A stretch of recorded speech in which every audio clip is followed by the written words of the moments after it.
बहुत समय पहले की बात है कि एक साहूकार का नया नया विवाह हुआ था। उसकी पत्नी अपने मायके गई हुई थी। नया नया विवाह था, नई नई उमंग थी। साहूकार का परिवार भी कुछ खास बड़ा नहीं था। जो भी रिश्तेदार थे उनके घर बहुत दूर थे। अब साहूकार को अकेलापन खाए जा रहा था। उससे रहा नहीं गया और वह जा पहुंचा अपनी ससुराल। ससुराल में उसकी खूब आवभगत हुई। अगले ही दिन साहूकार ने कह दिया कि विदाई की तैयारी कर लीजिए, हमें निकलना है। अब संयोगवश वह दिन था बुधवार का। सास ससुर ने अपने दामाद को समझाने का प्रयास किया कि बेटा आज बुधवार का दिन है, इस दिन बेटी की विदाई नहीं करने का रिवाज है। बेटी की विदाई तो क्या, किसी भी शुभ कार्य के लिए यात्रा पर जाना बुधवार के दिन शुभ नहीं माना जाता। लेकिन साहूकार नहीं माना और कहा, मैं इन सब बातों को नहीं मानता, आप हमें जाने का आशीर्वाद दीजिए।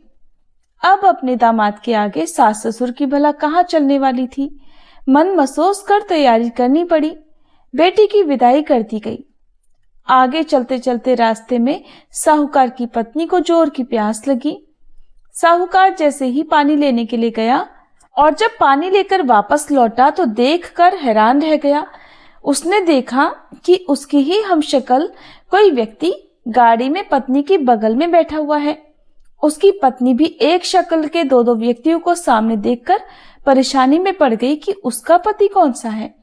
जैसे ही साहूकार ने पत्नी के पास बैठे व्यक्ति से पूछा कि वह कौन है, तो पलटकर उसने जवाब दिया कि भैया, मैं तो उस नगर का साहूकार हूँ और अपनी पत्नी को लेकर जा रहा हूँ। तुम बताओ तुम कौन हो और मेरी पत्नी पर तुम अपना अधिकार क्यों जमा रहे हो।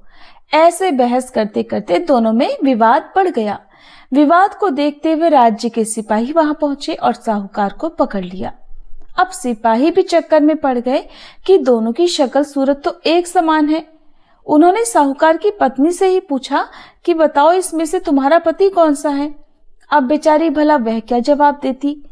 तब साहूकार ने हाथ जोड़ लिए और भगवान से विनती की कि हे भगवान, ये आपकी क्या माया है।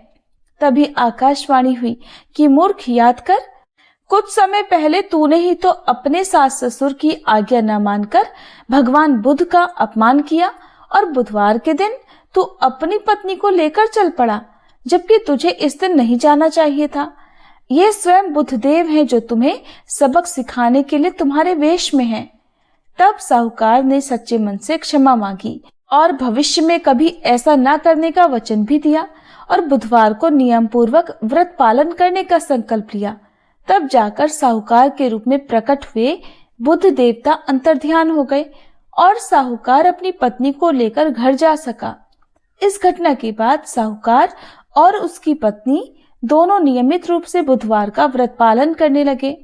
मान्यता है कि जो भी व्यक्ति इस कथा को कहता या सुनता है, पढ़ता है, उसे बुधवार के दिन यात्रा करने पर भी कोई दोष नहीं लगता और समस्त सुखों की भी प्राप्ति होती है।